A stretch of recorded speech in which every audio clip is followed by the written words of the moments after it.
Hi everyone, ಇವತ್ತಿನ ವ್ಲಾಗ್ನ start ಮಾಡ್ತಾ ಇದ್ದೀನಿ. ಹಿಂದಿನ ವ್ಲಾಗೆಲ್ಲ ಹೇಳಿದೆ, ಊರಿನತ್ತ ಬಂದಮೇಲೆ ಸ್ವಲ್ಪ ಮನೆ ಕ್ಲೀನಿಂಗ್ ಇದೆ, ಅಂದರೆ ಟ್ರಿಪ್ಗೆ ಹೋಗಿದ್ದು ಬಂದಿದ್ದು ಸ್ವಲ್ಪ ಕೆಲಸಗಳಿದೆ, ಎಲ್ಲದನ್ನು ಮುಗಿಸ್ಕೊತೀನಿ ಅಂತ ಹೇಳ್ಬಿಟ್ಟು. ಸೊ ಒಂದೊಂದಾಗೆ ಎಲ್ಲ ಕಂಪ್ಲೀಟ್ ಆಯಿತು, ಎಲ್ಲದನ್ನು ಕ್ಲೀನ್ ಮಾಡಿ ಇಟ್ಬಿಟ್ಟಿದ್ದೀನಿ. ಇವಾಗಂತೂ ಇನ್ನೇನು ಕೆಲಸ ಇಲ್ಲ, ಎಲ್ಲ ಮುಗೀತು ಕ್ಲೀನಿಂಗ್ದು, ಅಂದರೆ ಟ್ರಿಪ್ದು ಅಂತ ಏನಿತ್ತು ಅದೆಲ್ಲ ಫುಲ್ ಕಂಪ್ಲೀಟ್ ಆಯಿತು. ಇನ್ನು ಹಾಗೆಯೇ ಇವತ್ತು ಸಾನುಗೆ ಕಾಲೇಜ್ ಓಪನಿಂಗ್ ಇತ್ತು, ಕನುಷಿಗೆ ಸ್ಕೂಲ್ ರೀಓಪನಿಂಗ್ ಇತ್ತು. ಸಾನು ಫಸ್ಟ್ ಟೈಮ್ ಕಾಲೇಜ್ಗೆ ಹೋಗ್ತಾ ಇರೋದು, ಕನುಷಿ ರೀಓಪನಿಂಗ್, ಅವಳು ನಾರ್ಮಲ್ ಸ್ಕೂಲ್ಗೆ ಹೋಗೋ ಅಂಥದ್ದೇ. ಬಟ್ ಇವಾಗೆಲ್ಲ ಏನು ನಾರ್ಮಲಾಗೆ ಕಾಲೇಜಸ್ ಹೇಗಾಗಿದೆ ಅಂದರೆ ಸೇಮ್ ಸ್ಕೂಲ್ ಥರನೇ ಆಗಿದೆ, ಅದರಲ್ಲೇನು ಸ್ಪೆಷಾಲಿಟಿ ಇಲ್ಲ. ಸೇಮ್ ಅಂದರೆ ಯೂನಿಫಾರ್ಮು. ಆವಾಗೆಲ್ಲ ಕಾಲೇಜ್ ಅಂದರೆ ಒಂದು ಬುಕ್ ಇಟ್ಕೊಂಡು ಸ್ಟೈಲಾಗಿ ರೆಡಿಯಾಗಿ ಕಲರ್ ಡ್ರೆಸ್ ಹಾಕೊಂಡು ಹೋಗ್ತಿದ್ರು, ಬಟ್ ಇವಾಗಿಲ್ಲ, ಅದೇ ಸ್ಕೂಲ್ ಯೂನಿಫಾರ್ಮ್ ಥರನೇ ಇವರಿಗೆ ಒಂದು ಕಾಲೇಜ್ಗೆ ಯೂನಿಫಾರ್ಮ್ ಇದೆ. ಸೊ ಅದನ್ನೇ ಹಾಕ್ಕೊಂಡು ಹೋಗೋದು. ಬಟ್ ಪ್ರಿಪೇರ್ ಮಾಡಿ ಕಳಿಸೋದಕ್ಕೆ ಅಂದರೆ ತುಂಬ ದಿನ ಗ್ಯಾಪ್ ಆಗಿದೆ ಅಲ್ವಾ, ಸೊ ನಂಗೆ ಅದು ಸ್ವಲ್ಪ ಟೈಮ್ ಬೇಕಲ್ಲ, ಹಾಗಾಗಿ ಬೇಗ ಇದ್ದು ನಾನು ಬ್ರೇಕ್ಫಾಸ್ಟ್ ರೆಡಿ ಮಾಡ್ತಿದ್ದೆ.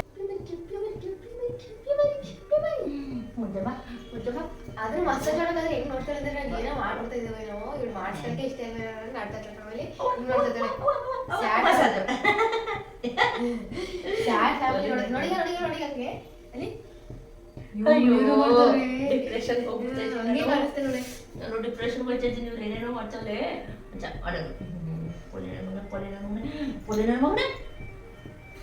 ಮಗಳೇ ಈಗ ಬೇಡ್ಕಂತಾಳೆ, ಪ್ಲೀಸ್ ಮಾಡಿ ಪ್ಲೀಸ್ ಮಾಡಿ.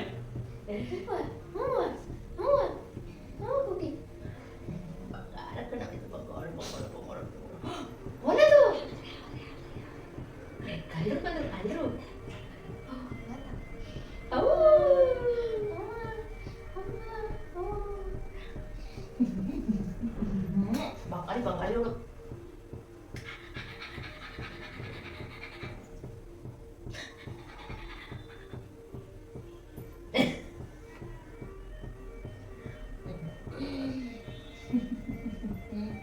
ಮಮ್ಮು ಕಚ್ತಿ ನೀನು.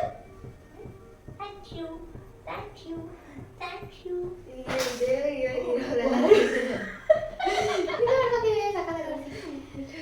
ಯಾರು ಮಗಳು ಅದು? ನಾನು ಫಸ್ಟಿಗೆ ರೈಸ್ಗೆ ಇಟ್ಟು ಬಂದೆ, ಅಂದರೆ ಚಿತ್ರಾನ್ನ ಮಾಡೋಣ ಅಂತ, ಮಾವಿನಕಾಯಿ ಹುಳಿ ಚಿತ್ರಾನ್ನ ಮಾಡಬೇಕಾಗಿತ್ತು. ರೈಸು ಬೇಗ ಆಗಿಬಿಟ್ಟು ಅದು ಸ್ವಲ್ಪ ಆರಿದ್ರೆ ಮಿಕ್ಸ್ ಮಾಡೋದಕ್ಕೆ ಈಸಿ ಆಗುತ್ತೆ ಅಂತ ಹೇಳ್ಬಿಟ್ಟು ಫಸ್ಟ್ ರೈಸಿಗೆ ಇಟ್ಟೆ. ಅಷ್ಟರಲ್ಲಿ ಸಾನೂ ಕೂಡ ಎದ್ದು ಬಂದ್ಲು. ಏನು ಕುಕ್ಕಿನೂ ಕೂಡ ಆಟಾಡ್ತಾಯಿದ್ಲು. ಕುಕ್ಕಿ ಅಂದರೆ ಬೆಳಗ್ಗೆನೇ ಆ್ಯಕ್ಟಿವ್ ಆಗಿಬಿಟ್ಟಿರ್ತಾಳೆ. ಇಷ್ಟು ದಿನ ಎಲ್ರಿಗೂ ರಜಾ ಇದ್ದಿದ್ದರಿಂದ ಸ್ವಲ್ಪ ಲೇಟಾಗಿ ಹೇಳ್ತಿದ್ವಿ, ಅವಳು ಬಂದು ನಮ್ಮ ನೆಪ್ಸ್ತಿದ್ಲು, ಬಂದು ಆಟಾಡಿಸಿ ಅಂತ ಕೇಳ್ತಿದ್ಲು. ಬಟ್ ಆದರೆ ಇವತ್ತು ಎಲ್ಲ ಬೇಗ ಇದ್ದಿದ್ದರಿಂದ ಅವಳಿಗೂ ಆಟಾಡ್ಸೋಕ್ಕೆ ಸ್ವಲ್ಪ ಜಾಸ್ತಿನೇ ಟೈಮ್ ಕೊಡೋಕ್ಕಿತ್ತು. ಇನ್ನು ಅವಳನ್ನ ಆಟಾಡಿಸ್ಬೇಕಾದ್ರೆ ನಮಗೆ ಒಂದು ಜೋಶ್ ಬರುತ್ತೆ, ನಮಗೆ ನಿದ್ರೆ ಮೂಡೆಲ್ಲ ಹೋಗಿ ಆ್ಯಕ್ಟಿವ್ನೆಸ್ ಬರುತ್ತೆ. ಸೊ ಹಾಗಾಗಿ ಅವಳನ್ನ ಮುದ್ದು ಮಾಡ್ಕೊಂಡು ಆಟಾಡಿಸ್ತಾ ಇದ್ವಿ. ಮನೇಲಿ ಮಾತ್ರ ಒಂಥರ ಮುದ್ದು ಆಗಿಬಿಟ್ಟೈತೆ ಎಲ್ರಿಗೂ. ಅವಳು ಕಂಡ್ರೆ ಸಿಕ್ಕಾಬಿಟ್ಟೆ ಇಷ್ಟ, ಅವಳಿಲ್ಲ ಅಂದರೆ ಯಾರಿಗೂ ಆಗಲ್ಲ.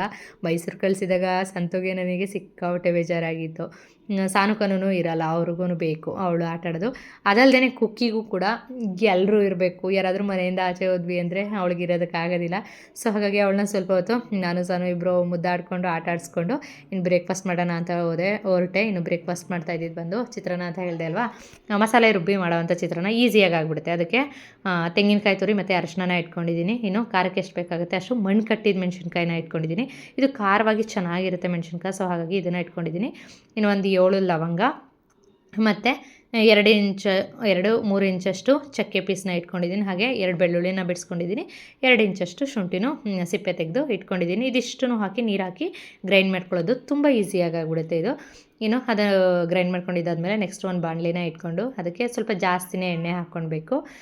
ಅದು ಸ್ವಲ್ಪ ಬಿಸಿ ಆದಮೇಲೆ ಅದಕ್ಕೆ ಸಾಸಿವೆ ಜೊತೆಗೆ ಸ್ವಲ್ಪ ಜೀರಿಗೆನ ಹಾಕ್ಕೊಳ್ಬೇಕು. ಇನ್ನು ಕಡಲೆಬೀಜ ಎಷ್ಟು ಬೇಕಾಗುತ್ತೆ ಅದು ನಮ್ಮ ಇಷ್ಟಕ್ಕೆ ಬೇಕಾಗೋಷ್ಟು ಕಡಲೆಬೀಜನ ಹಾಕ್ಕೊಂಡು ಅದು ಸ್ವಲ್ಪ ಕಲರ್ ಚೇಂಜ್ ಆಗೋವರೆಗೂ ಚಿತ್ರಾನ್ನ ಏನು ಒಗ್ಗರಣೆ ಮಾಡ್ತೀವಿ ಸೇಮ್ ಹಾಗೆ ಒಗ್ಗರಣೆ ಮಾಡ್ಕೊಳ್ಳೋದು. ಅದು ಕಲರ್ ಚೇಂಜ್ ಆದಮೇಲೆ ಸ್ವಲ್ಪ ಕಡಲೆಬೇಳೆನೂ ಕೂಡ ಹಾಕ್ಕೊಳ್ತಾ ಇದ್ದೀನಿ. ಅದು ಸ್ವಲ್ಪ ಫ್ರೈ ಆದಮೇಲೆ ಇದಕ್ಕೆ ಕರಿಬೇವು ಸ್ವಲ್ಪ ಹಾಕ್ಕೊಂಡು ಇನ್ನು ರುಬ್ಬಿಟ್ಟಿದ್ದ ಮಸಾಲೆ ಏನಿದೆ ಅದನ್ನು ಕೂಡ ಹಾಕ್ಕೊಂಡು ಚೆನ್ನಾಗಿ ಫ್ರೈ ಮಾಡಬೇಕು. ಇದರಲ್ಲಿರೋ ಹಸಿ ವಾಸನೆ, ನಾವು ಶುಂಠಿ ಬೆಳ್ಳುಳ್ಳಿ ಎಲ್ಲ ಹಾಕಿರ್ತೀವಲ್ವ, ಅದರ ಹಸಿ ವಾಸನೆ ಎಲ್ಲ ಹೋಗಬೇಕು. ಸೊ ಹಾಗಾಗಿ ಅದನ್ನು ಚೆನ್ನಾಗಿ ಫ್ರೈ ಮಾಡ್ಕೊಳ್ಬೇಕು. ಈಸಿಯಾಗಿ ಆಗುತ್ತೆ. ಒಂದೇ ಸಾರಿ ಎಲ್ಲ ಹಾಕಿಬಿಟ್ಟು ಮಿಕ್ಸ್ ಮಾಡಿ ಬೇಯಿಸಿದ್ರೆ ಮುಗೀತು. ತುಂಬ ಈಸಿಯಾಗಿ ಆಗುತ್ತೆ. ಬಟ್ ಟೇಸ್ಟ್ ಮಾತ್ರ ಪಲಾವ್ ಥರ ಟೇಸ್ಟ್ ಇರುತ್ತೆ. ಯಾಕೆಂದರೆ ಎಲ್ಲ ಮಸಾಲೆ ಹಾಕಿರೋದು ಶುಂಠಿ, ಬೆಳ್ಳುಳ್ಳಿ, ಚಕ್ಕೆ, ಲವಂಗ ಎಲ್ಲ ಯೂಸ್ ಮಾಡಿರೋದ್ರಿಂದ ಸೇಮ್ ಪಲಾವ್ ಥರನೇ ಟೇಸ್ಟ್ ಇರುತ್ತೆ. ಚೆನ್ನಾಗಿರುತ್ತೆ, ಟ್ರೈ ಮಾಡಿ ನೋಡಿ. ಇದು ಆಲ್ರೆಡಿ ಒನ್ ಟೈಮ್ ತೋರಿಸಿದೆ ಅನಿಸುತ್ತೆ. ಮಾವಿನಕಾಯಿ ಹಾಕಿ ಮಾಡಿದ್ನಾ ಇಲ್ವಾ ಅಂತ ಗೊತ್ತಿಲ್ಲ, ನನಗೆ ನೆನಪಾಗ್ತಾ ಇಲ್ಲ. ಇನ್ನು ನೀರೇನೂ ಆ್ಯಡ್ ಮಾಡೋದಕ್ಕೆ ಹೋಗಲಿಲ್ಲ. ಕೆಲವೊಮ್ಮೆ ಜಾರನ್ನ ವಾಶ್ ಮಾಡಿಬಿಟ್ಟು ಹಾಕ್ತೀನಿ. ಬಟ್ ತುಂಬ ಟೈಮ್ ತೊಗೊಳುತ್ತೆ, ಅದು ಸ್ವಲ್ಪ ಜಾಸ್ತಿ ಹೊರಗಡೆಗೆಲ್ಲ ಸ್ಪ್ರೆಡ್ ಆಗುತ್ತೆ. ಸೊ ಹಾಗಾಗಿ ನೀರೇನು ಆ್ಯಡ್ ಮಾಡಲಿಲ್ಲ. ಜಸ್ಟ್ ಹಾಗೆ ಎಣ್ಣೆಯಲ್ಲಿ ರುಬ್ಬಿದ ಮಸಾಲೆನ ನೀಟಾಗಿ ಗೋರು ಹಾಕಿಬಿಟ್ಟು ಅದನ್ನು ಚೆನ್ನಾಗಿ ಫ್ರೈ ಮಾಡ್ತಾಯಿದ್ದೆ. ಇನ್ನು ಅದೇ ಟೈಮಲ್ಲಿ ಅದಕ್ಕೆ ರುಚಿಗೆ ಎಷ್ಟು ಬೇಕಾಗುತ್ತೆ ಅಷ್ಟು ಸಾಲ್ಟ್ನೂ ಕೂಡ ಹಾಕ್ಕೊಳ್ಬೇಕು. ಆ ಟೈಮಲ್ಲಿ ಸ್ವಲ್ಪ ನೀರು ಬಿಟ್ಟಾಗ ಆಗುತ್ತೆ. ಅದು ಸ್ವಲ್ಪ ಗಟ್ಟಿಯಾಗಿ ಎಣ್ಣೆ ಬಿಡೋ ರೀತಿ ಆಗೋವರೆಗೂ ಚೆನ್ನಾಗಿ ಬೇಯಿಸ್ಕೊಳ್ಬೇಕು. ಇವಾಗ ಎಣ್ಣೆ ಬಿಟ್ಟಿದೆ ನೋಡಿ, ಸೈಡಲ್ಲೆಲ್ಲ ಗೊತ್ತಾಗ್ತಾ ಇದೆ. ಈ ಟೈಮಲ್ಲಿ ತುರಿದಿರೋ ಮಾವಿನಕಾಯಿನ ಹಾಕಿ, ಅದು ಕೂಡ ನೀರಿರುತ್ತಲ್ವ ತುರಿದಾಗ ಮಾವಿನಕಾಯಲ್ಲಿ, ಅದು ಸ್ವಲ್ಪ ಕಮ್ಮಿ ಆಗೋವರೆಗೂ ಫ್ರೈ ಮಾಡ್ಕೊಳ್ಬೇಕು. ಅಂದರೆ ಹಾಗೆ ಏನಾದರೂ ಇಟ್ಬಿಟ್ರೆ, ಅಂದರೆ ಮಾವಿನಕಾಯಿನ ಹಾಗೆ ಹಾಕಿ ಕಲಿಸ್ಕೊಳ್ಬೋದು. ಒನ್ ಟೈಮಿಗೆ ಮಾಡ್ಕೊಂಡಿದ್ರೆ ಹಾಗೆ ಇಟ್ಕೊಳ್ಬೋದು. ಸ್ವಲ್ಪ ಜಾಸ್ತಿ ಟೈಮ್ ಉಳಿಬೇಕು ಅಂದರೆ ಅದನ್ನು ಸ್ವಲ್ಪ ಹೊತ್ತು ಚೆನ್ನಾಗಿ ಫ್ರೈ ಮಾಡಿಕೊಂಡ್ರೆ ನಾವು ತುಂಬ ದಿನ ಇಟ್ಕೊಳ್ಬೋದು. ಇವಾಗಲೂ ನೋಡಿ ಪೂರ್ತಿಯಾಗಿ ಎಣ್ಣೆ ಬಿಡ್ತಾ ಇದೆ. ಈ ರೀತಿ ಆಗೋವರೆಗೂ ಫ್ರೈ ಮಾಡಿಕೊಂಡ್ರೆ ಈಸಿಯಾಗಿ ಮಾವಿನಕಾಯಿ ಚಿತ್ರಾನ್ನ ರೆಡಿ ಆಗುತ್ತೆ. ಒಂದಷ್ಟು ದಿನ ಇದನ್ನು ಸ್ಟೋರ್ ಮಾಡಿಟ್ಟು ಯೂಸ್ ಮಾಡ್ಬೋದು.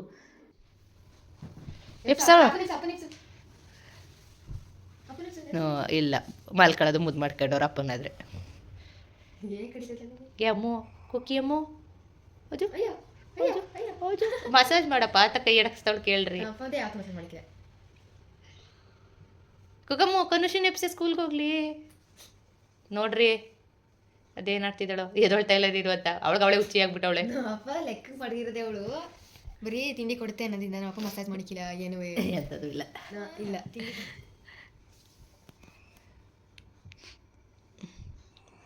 ಮಲ್ಕತ್ತಾಳೆ ಈಗ ಅವಳು ರೌಂಡು. ಮುಗೀತ್ ಇಂಥ ಜಾತ್ರೆಗೆ ಲಗತ್ತಾಗಿದ್ಯಾ? ಇಷ್ಟೇ ನಿಂದು ಮಲ್ಕೊಳಕ್ಕೆ ಅಂತ ಬಂದ ನೀನು? ಎಪ್ಸೆ ಅಂದರೆ ಮಲ್ಗಕ್ಕೆ ಬಂದ್ಯಾ?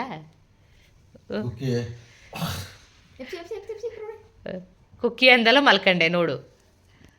ನಮ್ಮನೆ ಇವಾಗ ಅಲಾರಾಮೇ ಇಲ್ದಂಗೆ ಎದ್ದೇಳ್ಬೋದು. ಅಂದರೆ ಕುಕ್ಕಿ ಬಂದು ಎಲ್ಲರೂ ಎಬ್ಸ್ತಾ ಇರ್ತಾಳೆ. ಇನ್ನು ಅಲಾರಾಮ್ ಹೊಡೀತು ಅಂದರೆ ಮುಗಿದೋಯ್ತು ಅವಳಂತೂ.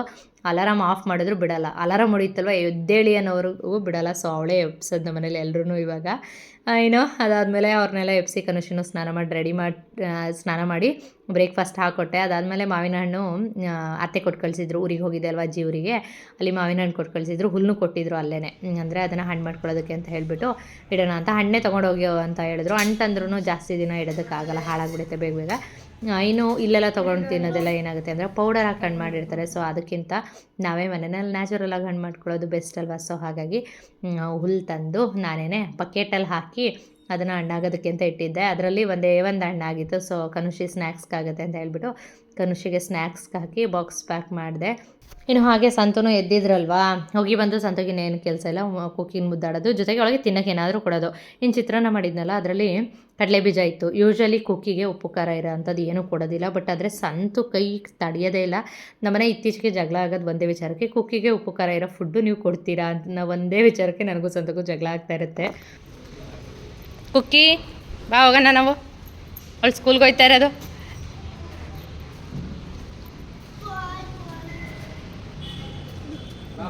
ಸರಿ ಬಾಯ್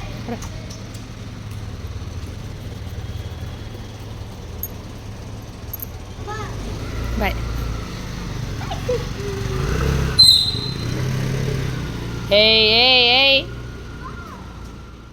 ಕನುಷಿ ಅಂದರೆ ಕುಕ್ಕಿಗೆ ಸಿಕ್ಕಾಬಿಟ್ಟೆ ಇಷ್ಟ. ಅಂದರೆ 2 ತಿಂಗಳು ಕಂಪ್ಲೀಟ್ ಮನೇಲಿ ಇದ್ದಿದ್ದರಿಂದ ಅವಳು ತುಂಬ ಆಟ ಆಡಿಸ್ತಾ ಇದ್ಲು. ಕನುಷಿ ಯಾವಾಗ್ಲೂ ಕುಕ್ಕಿನ ಬಿಡ್ತಾನೆ ಇರಲಿಲ್ಲ. ಬಟ್ ಅವಳು ಇವತ್ತು ಹೋಗ್ತಾ ಇದ್ದಿದ್ದು ಅವಳಿಗೆ ಕುಕ್ಕಿಗೆ ಸಿಕ್ಕಾಬಿಟ್ಟೆ ಬೇಜಾರಾಗಿ ಹಿಂದೆನೇ ಓಡ್ತಿದ್ಲು. ಸರಿ ಅಂತ ಹೇಳಿ ಮನೆಗೆ ಕರ್ಕೊಂಡು ಬಂದೆ. ಅಷ್ಟರಲ್ಲಿ ಸಾನು ಫ್ರೆಂಡು ಕೂಡ ಬಂದಳು. ಅಂದರೆ ಅವಳದು ಯೂನಿಫಾರ್ಮ್ ಆಲ್ಟ್ರೇಷನ್ ಮಾಡೋದಿತ್ತು. ಸೊ ಹಾಗಾಗಿ ಅವಳು ಬಂದಿದ್ಲು. ರೆಡಿಯಾಗಿದ್ದಾಯಿತು. ಫಸ್ಟೇ ಕಾಲೇಜ್ಗೆ ಹೋಗೋ ಹುಡುಗಿರಾದ್ರಲ್ಲಪ್ಪ. ನನಗೆ ಸಾರನ್ ಯಾರೋ ಅನ್ನಲ್ಲ, ಶಾಕ್ ತಗಂತಾರೆ ಅವಳಿಗೆ. ಕಾಲೇಜ್ ಅಂದರೆ ಯಪ್ಪ ಕಾಲೇಜಾ ಹಿಂಗವಳೆ ಅಂತ. ಉದ್ದ ಕಾಣಿಸ್ತಾ ಅವಳು ಈ ಡ್ರೆಸ್ಸಲ್ಲೆಲ್ಲ? ಇಲ್ಲ, ಉದ್ದ ಕಾಣಿಸ್ತಾ ಇದೆಯಾ? ತಗೊಳ್ಳಿ ತಗೋ Chinmay. Thank you.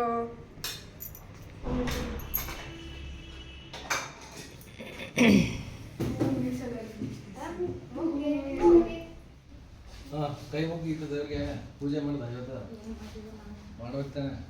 Day ಒನ್ನಿಗೆ start ಮಾಡ್ತಾ ಇದೆ 99% ಬರಲಿ ಅಂತ. 99% ತೆಗ್ದವ್ರು ಯಾರೋ ಕೀಯೇ ಸಿಗ್ತದೆ. ಅಲ್ಲೇ ಹಾಸಿಗೆ ಮೇಲೆ ಇತ್ತು. ಏನು ಕುಕ್ಕಿ ತಳಗೆ ಎದ್ದು ಬಾಯ್ ಬಾಯ್. ಫಸ್ಟ್ ಅವಳೇ ಹೋಗ್ಬಿಟ್ಟಿರ್ತಾಳೆ, ಇನ್ನು ಹೆಂಗಿದ್ರು ಹೋಯ್ತಾರೆ ಅಂತ. ಕುಕ್ಕಿ ಬಾ, ನಾನು ಪದೇ ಪದೇ ಕೆಳಗೆ ಇಳ್ದು ಬರಲ್ಲ. ಓ ಓಡದ್ಲು. ಆಲ್ ದಿ ಬೆಸ್ಟ್ ಸಾನು. ಬಾಯ್ ಬಾಯ್.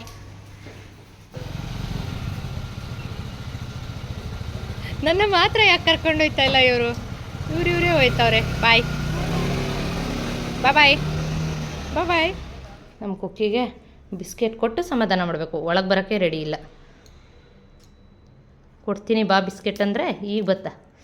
ತಗೋಯ್ತು, ತಿನ್ಕೊ, ತಿನ್ನಮ್ಮ. ರಜದಲ್ಲಿ 2 ತಿಂಗಳು ಮನೇಲಿ ಇದ್ದಿದ್ದರಿಂದ ಅವರೆಲ್ಲ ಈಗ ಎಲ್ಲೋ ಬಿಟ್ಟು ಹೋದ್ರಲ್ಲ ಅಂತ ಬೇಜಾರು ಅವಳಿಗೆ. ಬತ್ತಳು ಸಂಜೆ ತಿನ್ನು. ಕನುಷಿ ಜಾಸ್ತಿ ಆಟ ಆಡ್ಸೋಳು, ಮಲ್ಗೋಕ್ಕೂ ಬಿಡ್ತಾ ಇರಲಿಲ್ಲ. ತಗೋಯ್ದವನು ತಿನ್ಕೊ ಎಲ್ಲ. ಬೇಡ ಬೇಡ ಬೇಜಾರಾಗಬೇಡ, ಬಚ್ಚೋಳೆ. 3 ಗಂಟೆಗೆ ಬಂದು ನಿನ್ನ ಪ್ರಾಣ ತಿಂತಳು, ಸುಮ್ಮನೆ ಇರು.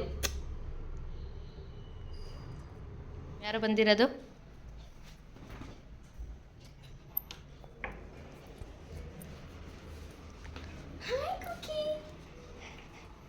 ಯಾರೇ ಅದು? ಯಾರದು?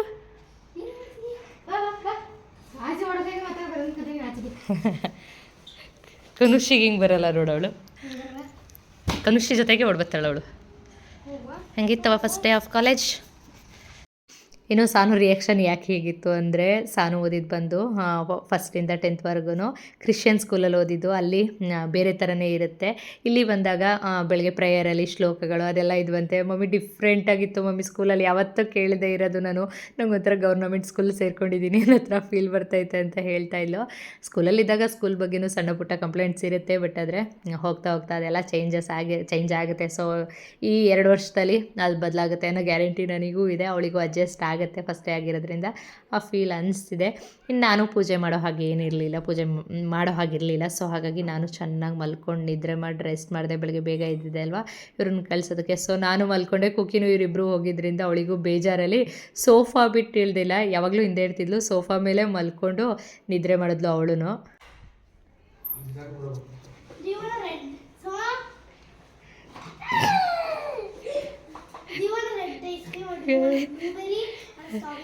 ಈಗ ಕನುಷಿ ಬೇಕು ಅಂತ ಆಡ್ತಾ ಇರೋದಾ, ಅಪ್ಪ ಬೇಕು ಅಂತ ಆಡ್ತಾ ಇರೋದಾ?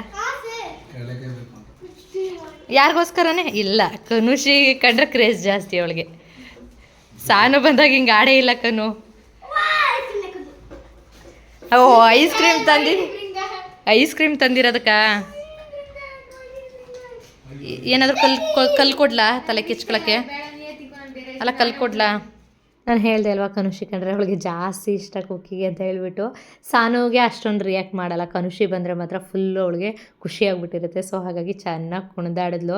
ಇನ್ನು ಬರ್ತಿದ್ದಾಗೇ ತಿನ್ನೋಕ್ಕೇನಾದರೂ ಬೇಕು ಅಂತ ಕೇಳ್ತಾಯಿದ್ರು ಮಕ್ಕಳು. ಊಟ ತಿನ್ನೋದಕ್ಕಿಂತ ಏನಾದರೂ ಸ್ನ್ಯಾಕ್ಸ್ ಥರ ತಿನ್ನೋಕ್ಕೆ ಇಷ್ಟಪಡ್ತಾರೆ. ಸೊ ಹಾಗಾಗಿ ನಾನು ಮೊಮೋಸ್ ಮಾಡೋಣ ಅಂತ ಮಾಡ್ತಾಯಿದ್ದೆ. ಇನ್ನು ಕನುಷಿ ಮಮ್ಮಿ ಸ್ವಲ್ಪ ಜಾಸ್ತಿ ಮಾಡು, ಅದು ಮಾಡೋದಕ್ಕೆ ಅಷ್ಟೊಂದು ಟೈಮ್ ತೊಗೊಳುತ್ತೆ, ಆದರೆ ತಿನ್ಬೇಕಾದ್ರೆ ಇಷ್ಟೇ ಬೇಗ ಮುಗ್ದೋಗ್ಬಿಡುತ್ತೆ ಅಂತ ಹೇಳಿಬಿಟ್ಟು ಹೇಳ್ತಾ ಇರ್ತಾಳೆ. ಸೊ ಹಾಗಾಗಿ ಸ್ವಲ್ಪ ಜಾಸ್ತಿನೇ ಮಾಡೋಣ ಅಂತ ಹೇಳ್ಬಿಟ್ಟು ಮಾಡ್ತಾಯಿದ್ದೆ. ಇನ್ನು ಸಾನು ಫ್ರೆಂಡು ಕೂಡ ಬರೋದಿದ್ಲು. ಸೊ ಹಾಗಾಗಿ ಎಲ್ರಿಗೂ ಆಗಲಿ ಅಂತ ಹೇಳ್ಬಿಟ್ಟು ಫುಲ್ ಒಂದು ಕ್ಯಾಬೇಜ್ನ ಯೂಸ್ ಮಾಡ್ಕೊಂಡು, ಚಿಕ್ಕದಿತ್ತು ತುಂಬ ದೊಡ್ಡದಿರಲಿಲ್ಲ, ಒಂದು ಫುಲ್ ಕ್ಯಾಬೇಜ್ನ ಯೂಸ್ ಮಾಡ್ಕೊಂಡು ಮಾಡೋಣ ಅಂತ ಹೇಳ್ಬಿಟ್ಟು ಕ್ಯಾಬೇಜ್ನ ಕಟ್ ಮಾಡ್ಕೊಳ್ತಾ ಇದ್ದೆ. ಇನ್ನು ಚಾಪರೆಲ್ಲ ಹಾಕ್ಕೊಂಡು ಕಟ್ ಮಾಡ್ತಾಯಿದ್ದೆ. ಇದು ಸ್ಟೀಲ್ ಬೌಲ್ ಬರೋ ಅಂಥ ಚಾಪರು. ಯೂಶ್ವಲಿ ಪಿಜನ್ದೆಲ್ಲ ಪ್ಲಾಸ್ಟಿಕ್ ಬರುತ್ತೆ, ಬಟ್ ಬೇಗ ಒಡೆದೋಗುತ್ತೆ. ಹಾಗೆಯೇ ಅದ್ರದ್ದು ಬ್ಲೇಡ್ ಏನಾದರೂ ಇದಾದಾಗ ಅದು ಸ್ಕ್ರ್ಯಾಚ್ ಆಗುತ್ತೆ. ಸೊ ಹಾಗಾಗಿ ಸ್ಟೀಲ್ ತೊಗೊಂಡ್ಬಿಡೋಣ ಅಂತ ಹೇಳ್ಬಿಟ್ಟು ಸ್ಟೀಲ್ ಚಾಪರ್ನ ತೆಗೆದಿಟ್ಕೊಂಡಿದ್ದೆ. ಇನ್ನು ಅದನ್ನು ಕಟ್ ಮಾಡ್ತಾಯಿದ್ದೆ. ಇನ್ನು ಕೈಲಿ ಕಟ್ ಮಾಡೋದಾದರೆ ತುಂಬ ಟೈಮ್ ತೊಗೊಳುತ್ತೆ ಇದು. ಸೊ ಹಾಗಾಗಿ ಇದರಲ್ಲಿ ಈಸಿಯಾಗಿ ಬೇಗ ಆಗುತ್ತೆ ಅಂತ ಹೇಳ್ಬಿಟ್ಟು ಒಂದು ಕ್ಯಾಬೇಜ್ನ ಫುಲ್ಲಾಗಿ ಚಾಪ್ ಮಾಡ್ಕೊಂಡಿದ್ದೆ. ಹಾಗೆ ಒಂದು ಕ್ಯಾಪ್ಸಿಕಮ್ನ ಚಾಪ್ ಮಾಡ್ಕೊಂಡಿದ್ದೆ. ಇನ್ನು ಜೊತೆಗೆ ಕ್ಯಾರೆಟು ಮತ್ತು ಆನಿಯನ್ನು ಕೂಡ ಚಾಪ್ ಮಾಡಿ ಹಾಕ್ಕೊಳ್ತಾ ಇದ್ದೆ. ಇನ್ನು ಪನ್ನೀರ್ನು ಬೇಕಿದ್ದರೆ ಆಪ್ಷನಲ್ಲಿ ಯೂಸ್ ಮಾಡ್ಕೊಳ್ಬೋದು ನಮಗೆ ಬೇಕಿದ್ದರೆ. ಎಷ್ಟು ಸಣ್ಣಕ್ಕೆ ಸಾಧ್ಯ ಆಗುತ್ತೆ ಅಷ್ಟು ಸಣ್ಣದಾಗಿ ಇದನ್ನು ಚಾಪ್ ಮಾಡಿಕೊಂಡ್ರೆ ಚೆನ್ನಾಗಿರುತ್ತೆ. ನಾನು ಓಪನ್ ಮಾಡಿ ನೋಡೋದು ಚಾಪ್ ಆಗಿಲ್ವಾ, ಸೊ ಇನ್ನೊಂದು ಸರಿ ಹಾಕೋಣ ಅಂತ ಹೇಳ್ಬಿಟ್ಟು ಎಲ್ಲದನ್ನು ನೀಟಾಗಿ ಸಣ್ಣದಾಗಿ ಈ ರೀತಿಯಾಗಿ ಚಾಪ್ ಮಾಡ್ಕೊಂಡಿದ್ದೀನಿ. ಇನ್ನೆಲ್ಲದನ್ನು ಒಂದು ಬೌಲ್ಗೆ ಟ್ರಾನ್ಸ್ಫರ್ ಮಾಡಿಕೊಂಡು ಇನ್ನು ನೆಕ್ಸ್ಟಿಗೆ ಒಂದು ಬೇರೆ ಬೌಲ್ನ ಇಟ್ಕೊಂಡು ಅದಕ್ಕೆ ಮೈದಾ ಹಿಟ್ಟನ್ನ ಹಾಕ್ಕೊಳ್ತಾ ಇದ್ದೀನಿ. ಇನ್ನು ರುಚಿಗೆ ತಕ್ಕಷ್ಟು ಉಪ್ಪನ್ನು ಕೂಡ ಹಾಕ್ಕೊಳ್ತಾ ಇದ್ದೀನಿ. ಮೈದಾ ಹಿಟ್ಟು ಸ್ವಲ್ಪನೇ ಇತ್ತು. ಹೆಲ್ತಿಯಾಗಿ ಗೋಧಿ ಹಿಟ್ಟನ್ನು ಯೂಸ್ ಮಾಡ್ಕೊಳ್ಬೋದು ಫುಲ್ಲಾಗಿ, ಬಟ್ ಆದರೆ ನಾನು ಮೈದಾ ಹಿಟ್ಟು ಗೋಧಿ ಹಿಟ್ಟು ಎರಡೂ ಯೂಸ್ ಮಾಡಿಕೊಂಡು ಮಾಡ್ತಾಯಿದ್ದೀನಿ. ಸಮ ಭಾಗ ಇಲ್ಲ, ಮೈದಾದ ಅರ್ಧದಷ್ಟು ಗೋಧಿ ಹಿಟ್ಟನ್ನು ಕೂಡ ಹಾಕ್ಕೊಂಡು ಈ ರೀತಿಯಾಗಿ ಮಿಕ್ಸ್ ಮಾಡ್ಕೊತಾ ಇದ್ದೀನಿ. ಸ್ವಲ್ಪ ಸ್ವಲ್ಪನೇ ನೀರು ಹಾಕ್ಕೊಂಡು ಸ್ವಲ್ಪ ಗಟ್ಟಿಯಾಗಿ ಇರಬೇಕು. ಇದು ಮೆತ್ತೆ ಆದರೆ ನಾವು ಸ್ಟಫಿಂಗ್ ಹಾಕ್ತೀವಲ್ಲ ಆವಾಗ ಅದು ಎಲ್ಲ ನೀರು ಬಿಟ್ಕೊಂಡು ಪೂರ್ತಿ ಮೆತ್ತೆ ಆಗಿಬಿಡುತ್ತೆ. ಸೊ ಹಾಗಾಗಿ ಗಟ್ಟಿಯಾಗಿ ಕಲಸಿ ಅದನ್ನು ಸ್ವಲ್ಪ ಹೊತ್ತು ನೆನೆಯೋದಕ್ಕೆ ಬಿಟ್ಟೆ. ಇನ್ನು ತರಕಾರಿ ಎಲ್ಲ ಕಟ್ ಮಾಡಿದ್ದು ಸ್ವಲ್ಪ ನೀರು ಬಿಟ್ಟಿರುತ್ತೆ ಈ ಟೈಮಲ್ಲಿ, ಸೊ ಎಲ್ಲ ಅದನ್ನು ಸ್ಕ್ವೀಸ್ ಮಾಡ್ಕೊತಾ ಇದೆ. ಇದು ನೀರು ಬಿಡೋದ್ರಿಂದ ಏನಾಗುತ್ತೆ ಅಂದರೆ ಮೊಮೋಸು ಕೆಳಗಡೆ ಸ್ಟೀಮ್ ಮಾಡೋಕ್ಕೆ ಇಟ್ಟಾಗ ಅದು ಎಲ್ಲ ಕಿತ್ತು ಬಂದುಬಿಡುತ್ತೆ. ಸೊ ಹಾಗಾಗಿ ಇದನ್ನು ಸ್ವಲ್ಪ ಚೆನ್ನಾಗಿ ನೀರನ್ನ ತೆಗೆದುಬಿಟ್ಟು ಮೊಮೋಸ್ ಮಾಡಿದ್ರೆ ಚೆನ್ನಾಗಿರುತ್ತೆ. ಸೊ ಹಾಗಾಗಿ ಎಲ್ಲದನ್ನು ನೀರನ್ನ ಸ್ಕ್ವೀಸ್ ಮಾಡಿಕೊಂಡೆ. ಅದಾದಮೇಲೆ ಸಣ್ಣದಾಗಿ ಹೆಚ್ಚಿರುವಂಥ, ತುಂಬ ಚಿಕ್ಕದಾಗಿ ಹೆಚ್ಚಿರುವಂಥ ಶುಂಠಿ ತುರಿದ್ಬಿಟ್ಟು ಬೇಕಾದರೂ ಹಾಕ್ಕೊಳ್ಬೋದು. ಸಣ್ಣದಾಗಿ ನಾನು ಹೆಚ್ಕೊಂಡೆ ಹಾಕ್ಕೊಂಡಿದ್ದೆ. ಇನ್ನು ಒಂದು ಸ್ವಲ್ಪ ಖಾರಕ್ಕೆ ಎಷ್ಟು ಬೇಕಾಗುತ್ತೆ ಅಷ್ಟು ಮೆಣಸಿನ್ಕಾಳು ಪುಡಿ, ರುಚಿಗೆ ತಕ್ಕಷ್ಟು ಉಪ್ಪು, 1 ಸ್ಪೂನಷ್ಟು ವಿನಿಗರ್ನ ಹಾಕ್ಕೊಂಡು ಚೆನ್ನಾಗಿ ಇದನ್ನು ಮಿಕ್ಸ್ ಮಾಡ್ಕೊಳ್ಬೇಕು. ಇದು ಮಿಕ್ಸ್ ಮಾಡಿಕೊಂಡು ಇದ್ರ ಜೊತೆಗೇ ಸೋಯಾ ಸಾಸ್ ಹಾಕ್ಕೊಂಡು ಈ ಟೈಮಲ್ಲೇ ಮಿಕ್ಸ್ ಮಾಡ್ಬೋದಿತ್ತು, ಬಟ್ ನಾನು ಎಲ್ಲದನ್ನು ಒಂದು ಟೈಮ್ ಮಿಕ್ಸ್ ಮಾಡಿದ್ದಾದಮೇಲೆ 1 ಸ್ಪೂನಷ್ಟಿಲ್ಲ, ಒಂದು ಅರ್ಧ ಸ್ಪೂನಷ್ಟು ಸೋಯಾ ಸಾಸ್, ತುಂಬ ಜಾಸ್ತಿ ಹಾಕಿದ್ರೂ ಚೆನ್ನಾಗಿರಲ್ಲ, ಸೋಯಾ ಸಾಸ್ ಹಾಕಿ ಅದನ್ನು ಮಿಕ್ಸ್ ಮಾಡಿ ಸೈಡ್ಗೆ ಇಟ್ಕೊತೀನಿ. ಇದನ್ನು ಫ್ರೈ ಮಾಡಿಬಿಟ್ಟು ಹಾಕ್ತಾರೆ. ಫ್ರೈ ಮಾಡಿಬಿಟ್ಟು ಹಾಕಿದ್ರೆ ಫಿಲ್ಲಿಂಗು ಅಷ್ಟು ಚೆನ್ನಾಗಿ ಬರೋದಿಲ್ಲ, ಫಿಲ್ ಮಾಡೋದಕ್ಕೂ ಕಷ್ಟ ಆಗುತ್ತೆ, ಟೇಸ್ಟು ಅಷ್ಟು ನನಗೆ ಇಷ್ಟ ಆಗೋದಿಲ್ಲ. ಸೊ ಹಾಗಾಗಿ ನಾನು ಫ್ರೈ ಮಾಡೋದಕ್ಕೆ ಹೋಗಲ್ಲ, ರಾ ಆಗೇನೆ ಈ ರೀತಿ ಮಿಕ್ಸ್ ಮಾಡ್ಕೊತೀನಿ. ಕ್ಯಾಬೇಜು, ಕ್ಯಾಪ್ಸಿಕಮು, ಕ್ಯಾರೆಟು, ಆನಿಯನ್ ಇದೆಲ್ಲ ಬೇಯೋದಕ್ಕೆ ತುಂಬ ಟೈಮ್ ತೊಗೊಳ್ಳೋದಿಲ್ಲ. ಕ್ಯಾರೆಟು ತುಂಬ ಬೇಯಲಿಲ್ಲ ಅಂದರೂ ಹಾಗೆ ತಿನ್ಬೋದು, ಬಟ್ ಕ್ಯಾಬೇಜು ಮತ್ತು ಕ್ಯಾಪ್ಸಿಕಮ್ ಎಲ್ಲ ಬೇಗ ಕುಕ್ ಆಗಿರುತ್ತೆ, ಆನಿಯನ್ ಇದೆಲ್ಲ. ಸೊ ಹಾಗಾಗಿ ನಾನು ಅದನ್ನು ರಾ ಆಗೆ ಯೂಸ್ ಯಾವಾಗಲೂ ಮೊಮೋಸ್ ಮಾಡೋದಕ್ಕೆ ಯೂಸ್ ಮಾಡೋದು. ನಾವು ಫ್ರೈ ಮಾಡಿಬಿಟ್ಟಾಗ ಆಯಿಲ್ ಯೂಸ್ ಮಾಡಿರ್ತೀವಲ್ಲ, ಅದು ಕೂಡ ಸ್ಟಫಿಂಗಲ್ಲಿ ಜಾರ್ತಾ ಇರುತ್ತೆ, ನಮಗೆ ಮೊಮೋಸ್ನ ಶೇಪ್ ಮಾಡೋಕ್ಕೆ ಕಷ್ಟ ಆಗುತ್ತೆ. ಸೊ ಹಾಗಾಗಿ ಹಾಗೆಯೇ ಸ್ಟಫಿಂಗ್ನ ಮಿಕ್ಸ್ ಮಾಡಿ ಇಟ್ಕೊಂಡೆ. ಅದಾದಮೇಲೆ ನಾನು ಕಲಸಿಟ್ಟಿದ್ದೆ ಹಿಟ್ಟನ್ನು ಮತ್ತೆ ತೆಗೆದು ನಾದ್ಕೊಂಡು ಎಲ್ಲದನ್ನು ಚಿಕ್ಕ ಚಿಕ್ಕ ಉಂಡೆಗಳನ್ನ ಮಾಡಿ ಇಟ್ಕೊಂಡ್ಬಿಟ್ಟಿದ್ದೀನಿ. ಫುಲ್ ಲಟ್ಟಿಸ್ಬಿಟ್ಟು ಯಾವುದಾದ್ರೂ ಶೇಪರಲ್ಲಿ ಕಟ್ ಮಾಡ್ಕೊಳ್ಬೋದು, ಬಟ್ ನನಗೆ ಅದಕ್ಕಿಂತ ಕಂಫರ್ಟಬಲ್ ಆಗಿ ಈ ರೀತಿ ಒಂದೊಂದನ್ನೇ ಲಟ್ಟಿಸ್ಕೊಳ್ಳೋದು ನನಗೆ ಕಂಫರ್ಟಬಲ್ ಅನಿಸುತ್ತೆ. ಸೊ ಹಾಗಾಗಿ ಅದನ್ನು ಲಟ್ಟಿಸ್ಕೊಂಡು ಎಲ್ಲದನ್ನು ಫಿಲ್ಲಿಂಗ್ ಮಾಡ್ತಾಯಿದ್ದೆ. ಯೂಶ್ವಲಿ ನಾನೇನು ಮೊಮೋಸ್ನ ಮಾಡೋಕ್ಕೆ ಎಕ್ಸ್ಪೀರಿಯನ್ಸ್ ಏನಲ್ಲ, ಬಟ್ ನನಗೆ ಹೆಂಗೆ ಬರುತ್ತೆ, ಯಾವ್ಯಾವ ಶೇಪ್ ಬರುತ್ತೆ, ಕೆಲವೊಮ್ಮೆ ಮೋದಕನೂ ಮಾಡಿಬಿಟ್ಟಿದ್ದೀನಿ ಮೊಮೋಸ್ ಮಾಡ್ತೀನಿ ಅಂತ ಹೋಗ್ಬಿಟ್ಟು, ಆ ಥರ ಶೇಪ್ಗಳು ಬಂದಿದೆ. ಬಟ್ ಈಗ ಮುಂಚೆಗೆ ಹೋಲಿಸಿದ್ರೆ ಮಾಡ್ತಾ ಸ್ವಲ್ಪ ಚೆನ್ನಾಗೇ ಬರ್ತಿದೆ. ಇನ್ನು ನೆಕ್ಸ್ಟ್ ಟೈಮ್ ಮಾಡೋದ್ರೊಳಗೆ ಪ್ರಾಪರ್ ಮೊಮೋಸ್ ಮಾಡೋ ಅಂಗಡಿಯಲ್ಲಿ ಮಾಡ್ತಾರಲ್ಲ ಹಾಗೆ ಆಗಿಬಿಡ್ತೀನಿ. ನಾನು ಮಾಡ್ತಾಯಿದ್ದೆ, ಇನ್ನು ಆಮೇಲೆ ಇಬ್ಬರು ಬಂದರು, ಇವರು ಸಾನು ಫ್ರೆಂಡ್ ಬರ್ತಾಳೆ ಅಂತ ಹೇಳಿದ್ನಲ್ಲ, ಅವಳು ಬಂದಿದ್ಲು. ಸೊ ಹಾಗಾಗಿ ನಾವು ಮಾಡ್ತೀವಿ ಆಂಟಿ ಅಂತ ಹೇಳಿ ಅವಳು ಬಂದಳು, ಚಿನ್ಮಯ್ ಅಂತ ಹೇಳಿಬಿಟ್ಟು ಸಾನು ಫ್ರೆಂಡು. ಸೊ ಹಾಗಾಗಿ ನಾನು ಮಾಡ್ತೀನಿ ಅಂತ ಇಬ್ಬರು ಬಂದರು, ಮಾಡಿ ಅಂತ ಅಂದೆ. ಹೆಂಗೆ ಹೇಳ್ಕೊಡಿ ಅಂದರು, ನಾನೇ ಕ್ಲಾಸ್ ತೊಗೋಬೇಕು, ಹಾಗೈತೆ ಇವ್ರಿಗೇನು ಕ್ಲಾಸ್ ಕೊಡಲಿ. ಸೊ ಹಾಗಾಗಿ ನಾನೇನು ಕೇಳಬೇಡಿ, ಯೂಟ್ಯೂಬಲ್ಲಿ ಯಾವುದಾದ್ರೂ ವೀಡಿಯೋ ಸಿಗುತ್ತಲ್ಲ, ಸೊ ತೆಗೆದುಬಿಟ್ಟು ಇಬ್ಬರು ಟ್ರಯಲ್ ನೋಡಿ ಅಂತ ಹೇಳಿಬಿಟ್ಟು ಇಬ್ಬರೂ ಬಿಟ್ಟಿದ್ದೆ. ಇಬ್ಬರು ಕಷ್ಟಪಟ್ಟು ಆ ಫಿಲ್ಲಿಂಗ್ನ ತುಂಬಿಸೋದಕ್ಕೆ ಆಗ್ತಾಯಿರಲಿಲ್ಲ, ಹಾಗೆ ಕಷ್ಟಪಟ್ಟು ತುಂಬಿಸ್ತಾಯಿದ್ರು. ನಮ್ಮ ಕುಕ್ಕಿನ ಓಡಾಡ್ತಾಯಿದ್ಲು ಅಲ್ಲೇ, ಇನ್ನು ಹಂಗೂ ಹಿಂಗೂ ಫಿಲ್ ಮಾಡಿ ಮುಗಿಸಿದ್ರು. ಇನ್ನು ಸ್ಟೀಮರ್ ಇಲ್ಲ, ಸೊ ನಾನು ಯಾವಾಗಲೂ ಸ್ಟೀಮ್ ಮಾಡೋ ಅಂಥದ್ದೇ ಇಡ್ಲಿ ಪಾತ್ರೆಯಲ್ಲಿ. ಯೂಶ್ವಲಿ ಸ್ವಲ್ಪ ಆಯಿಲ್ನ ಬೇಯಿಸ್ಗೆ ಹಾಕಿಬಿಟ್ಟು ಅದಾದಮೇಲೆ ಏನು ಮಾಡಿದೆ, ಮೊಮೋಸ್ ಅದನ್ನೆಲ್ಲ ಇಟ್ಟು ಈ ರೀತಿಯಾಗಿ ಬೇಯಿಸಿದೆ. ಮೇಲ್ಗಡೆ ಲಾಸ್ಟ್ ಫ್ಲೋರ್ ಏನು ಬರುತ್ತೆ ಆ ಇಡ್ಲಿ ಪಾತ್ರೆಯಲ್ಲಿ, ಆ ಫ್ಲೋರಲ್ಲಿ ಚೆನ್ನಾಗಿ ತುಂಬಿಸಿದೆ. ಇನ್ನು ಬೇರೆದ್ರಲ್ಲೆಲ್ಲ ಸಿಂಗಲ್ ಇಟ್ಟಿದ್ದೀನಿ, ಮೇಲ್ಗಡೆ ಪ್ಲೇಟ್ ಇಡೋದಕ್ಕಾಗಲ್ಲ ಅಂತ ಹೇಳಿ. ಫಸ್ಟ್ ಫ್ಲೋರಲ್ಲಿ ಸ್ವಲ್ಪ ಜಾಸ್ತಿ ಇತ್ತು, ಫಸ್ಟ್ ಫ್ಲೋರಲ್ಲ ಲಾಸ್ಟ್ ಫ್ಲೋರಲ್ಲಿ ಹೈಯಲ್ಲಿ ಜಾಸ್ತಿ ಇಟ್ಟಿದ್ದೆ. ಇನ್ನು ಮೊಮೋಸು ಕೂಡ ನೀರೆಲ್ಲ ಸ್ಕ್ವೀಸ್ ಮಾಡಿದ್ರಿಂದ ಅದರದ್ದು ಬೇಸ್ ಏನೂ ಹಾಳಾಗಿರಲಿಲ್ಲ, ತುಂಬ ಚೆನ್ನಾಗಿತ್ತು. ಅದು ಒಂದು ಸ್ಟಿಕ್ ಆಗಿರೋದೇನೆಂದರೆ ಅಲ್ಲಿ ಹೋಲ್ ಇದೆಯಲ್ಲ, ಅಲ್ಲಿಂದ ನೀರು ಸ್ಟೀಮ್ ಆಗಿರುತ್ತೆ. ಸೊ ಹಾಗಾಗಿ ಅದು ಸ್ವಲ್ಪ ಲೈಟಾಗಿ ಬಿಟ್ಕೊಂಡಿತ್ತು ಅಷ್ಟೇ, ಬಟ್ ಇನ್ನೆಲ್ಲ ಪರ್ಫೆಕ್ಟಾಗಿತ್ತು. ನನ್ನ ಟೇಸ್ಟ್ ನೋಡಾಯಿತು, ಬಾಯಿ ಗೊತ್ತಾಯ್ತಲ್ವ, ಅಲ್ಲೇ ಫೀಲ್ ಮಾಡ್ತಾಯಿದ್ದೀನಿ ನಿನ್ನ ತಿಂದಿರೋದು.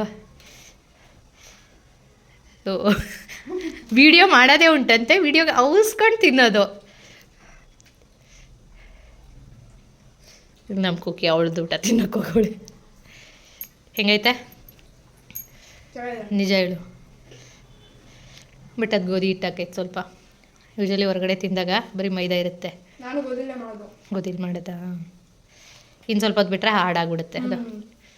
ಯಾವುದು ಎಲ್ಲೂ ಓಪನ್ ಆಗಿಲ್ಲ, ಪುಣ್ಯ ಕೆಳಗಡೆ ತಳದಲ್ಲಿ ಕಿತ್ತೋಗಿಲ್ಲ.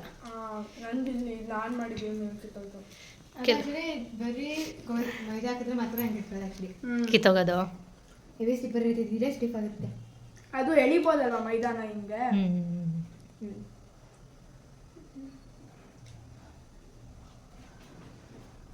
ಚಟ್ನಿ ಯಾಕೆ ಏನು ನತ್ತಿಗೆ ಏರಿಸ್ಕೊಳ್ತೇನೆ ತಿನ್ನೋಕೆ ಬರಲ್ಲ ಅಲ್ವ ಸಾನು? ನಾ ಮೆಣಸಿನ್ಕಾಯಿ ಹಾಕಿದ್ದಕ್ಕೆ ಗುಂಟೂರು ನೀನು ಬಾಡಿಗೆ ಹಾಕ್ತೀಯಾ? ಕಲರ್ ಬರುತ್ತಷ್ಟೇ, ಖಾರ ಇರಲ್ಲ. ನಾವು ನನ್ನ ಹತ್ರ ಖಾರ ತಿನ್ಬೇಕು ನಮಗೆ. ನಾನು ಇದು ಮೆಣಸಿನ್ಕಾಯಿ ಪುಡಿ ಹಾಕ್ಬಿಡ್ತೀನಿ. ತಗೋ. ಅವಳು ಇದ್ದಿಟ್ಟು ಅವಳು ಬಿಡು. ಇಲ್ಲಿ ನಮ್ಮ ಕನುಷಿ ಪಪ್ಪ ಕ್ರಿಕೆಟ್ ಮುಗಿಸ್ಕೊಂಡು ಬಂದು ನಿದ್ರೆ ಹೊಡಿತೈತೆ, ಸಾಕಾಗ್ಬಿಟ್ಟೈತೆ. ಬೆಳಗ್ಗೆನೂ ಬೇಗ ಇದ್ದಿತ್ತು.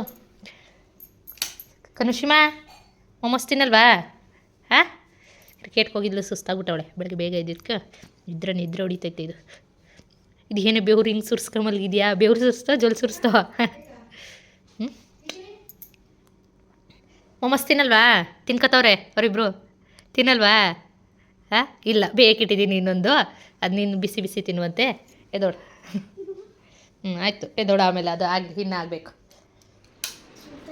ಸುಡ್ತೈತೆ, ಬಿಸಿನೇ ತಿನ್ಬೇಕಲ್ವ? ಅವರಿಗೂ ಸುಡ್ತಾ ಇಲ್ವಾ? ಅದು ಚಟ್ನಿಲದ್ದು ಕೋಲ್ಡ್ ಆಗುತ್ತೆ ಅವಾಗ ಚಟ್ನಿ.